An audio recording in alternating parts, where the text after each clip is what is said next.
اللهم صل على سيدنا محمد وعلى آل سيدنا محمد وبارك وسلم. أعوذ بالله من الشيطان الرجيم. بسم الله الرحمن الرحيم. وَإِذْ قُلْنَا لِلْمَلَائِكَةِ اسْجُدُوا لِآدَمَ فَسَجَدُوا إِلَّا إِبْلِيسَ كَانَ مِنَ الْجِنِّ فَفَسَقَ عَنْ أَمْرِ رَبِّهِ أَفَتَتَّخِذُونَهُ وَذُرِّيَّتَهُ أَوْلِيَاءَ مِنْ دُونِي وَهُمْ لَكُمْ عَدُوٌّ بئس للظالمين بدلا. ما أشهدتهم خلق السماوات والأرض ولا خلق أنفسهم وما كنت متخذ المضلين عضدا. ويوم يقول نادوا شركائي الذين زعمتم فدعوهم فلم يستجيبوا لهم وجعلنا بينهم موبقا. ورأى المجرمون النار فظنوا أنهم مواقعوها ولم يجدوا عنها مصرفا.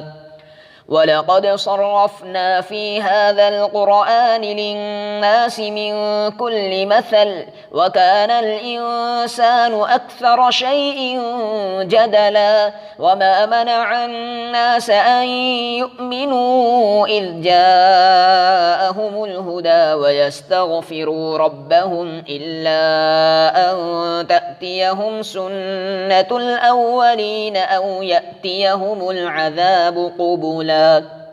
وما نرسل المرسلين إلا مبشرين ومنذرين ويجادل الذين كفروا بالباطل ليدحضوا به الحق واتخذوا آياتي وما أنذروا هزوا. ومن أظلم ممن ذكر بآيات ربه فأعرض عنها ونسي ما قدمت يداه. إنا جعلنا على قلوبهم أكنة أن يفقهوه وفي آذانهم وقرا وإن تدعهم إلى الهدى فلن يهتدوا إذا أبدا. وربك الغفور ذو الرحمة لو يؤاخذهم بما كسبوا لعجل لهم العذاب بل لهم موعد لن يجدوا من دونه موئلا. وتلك القرى أهلكناهم لما ظلموا وجعلنا لمهلكهم موعدا. صدق اللہ العظیم۔ سورۃ الکہف کی 50 سے لے کر 59 تک کی 10 آیتیں آپ کے سامنے تلاوت کی۔ ان آیات کی تفسیر کا خلاصہ سن لیجئے۔ اور وہ وقت بھی قابل ذکر ہے جب کہ ہم نے ملائکہ کو حکم دیا کہ آدم علیہ السلام کے سامنے سجدہ کرو تو سب نے سجدہ کیا بجز ابلیس کے کہ وہ جنات میں سے تھا۔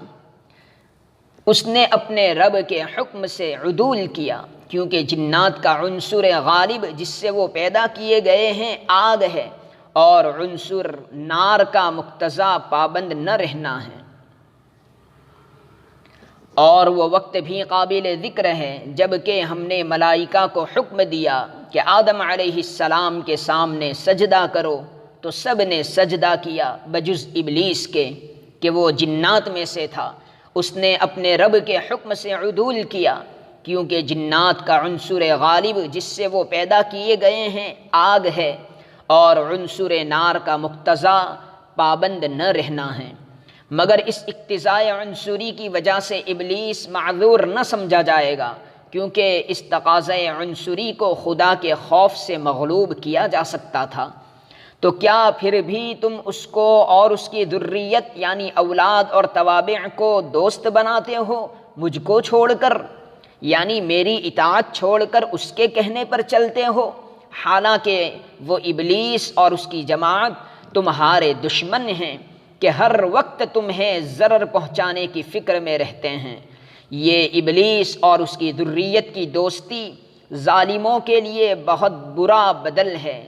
بدل اس لیے کہا کہ دوست تو بنانا چاہیے تھا مجھے، لیکن انہوں نے میرے بدلے شیطان کو دوست بنا لیا، بلکہ دوست ہی نہیں اس کو خدا کا شریک بھی مان لیا، حالانکہ میں نے ان کو نہ تو آسمان و زمین کے پیدا کرنے کے وقت اپنی مدد یا مشورے کے لیے بلایا اور نہ خود ان کے پیدا کرنے کے وقت بلایا، یعنی ایک کے پیدا کرنے کے وقت دوسرے کو نہیں بلایا، اور میں ایسا عاجز نہ تھا کہ کسی کو بالخصوص گمراہ کرنے والوں کو یعنی شیاطین کو اپنا دست و بازو بناتا، یعنی مدد کی ضرورت تو اس کو ہوتی ہے جو خود قادر نہ ہو، اور تم یہاں ان کو شریک خدائی سمجھتے ہو۔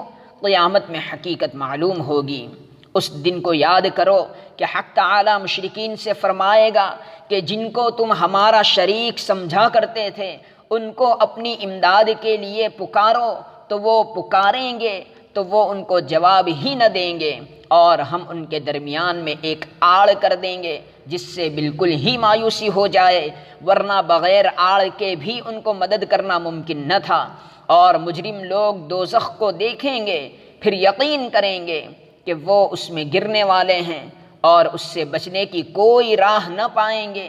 اور ہم نے اس قرآن میں لوگوں کی ہدایت کے واسطے ہر قسم کے عمدہ مضامین طرح طرح سے بیان فرمائے ہیں، اور اس پر بھی منکر آدمی جھگڑنے میں سب سے بڑھ کر ہے۔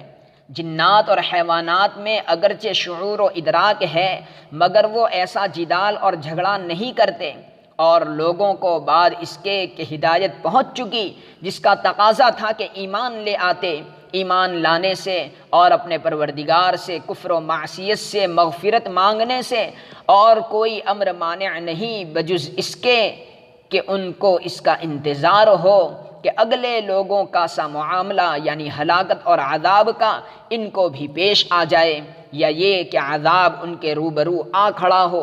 مطلب یہ ہے کہ ان کے حالات سے یہ سمجھا جاتا ہے کہ عذاب ہی کا انتظار ہے، ورنہ اور سب حجتیں تو تمام ہو چکی، اور رسولوں کو تو صرف بشارت دینے والے اور ڈرانے والے بنا کر بھیجا کرتے ہیں، جس کے لیے معجزات وغیرہ کے ذریعے کافی دلائل ان کے ساتھ کر دیے جاتے ہیں۔ اس سے زائد ان سے کوئی فرمائش کرنا جہالت ہے، اور کافر لوگ ناحق کی باتیں پکڑ پکڑ کر جھگڑے نکالتے ہیں تاکہ اس کے ذریعے حق بات کو بچلا دیں، اور انہوں نے میری آیتوں کو اور جس عذاب سے ان کو ڈرایا گیا تھا اس کو دل لگی بنا رکھا ہے، اور اس سے زیادہ کون ظالم ہوگا جس کو اس کے رب کی آیتوں سے نصیحت کی جاوے پھر وہ اس سے روگردانی کرے، اور جو کچھ اپنے ہاتھوں گناہ سمیٹ رہا ہے اس کے نتیجے کو بھول جائے۔ ہم نے اس حق بات کے سمجھنے سے ان کے دلوں پر پردے ڈال رکھے ہیں، اور اس کے سننے سے ان کے کانوں میں ڈانٹ دے رکھی ہے، اور اس وجہ سے ان کا حال یہ ہے کہ اگر آپ ان کو راہ راست کی طرف بلائیں تو ہرگز بھی راہ پر نہ آئیں، کیونکہ کانوں سے دعوت حق سنتے نہیں، دلوں سے سمجھتے نہیں۔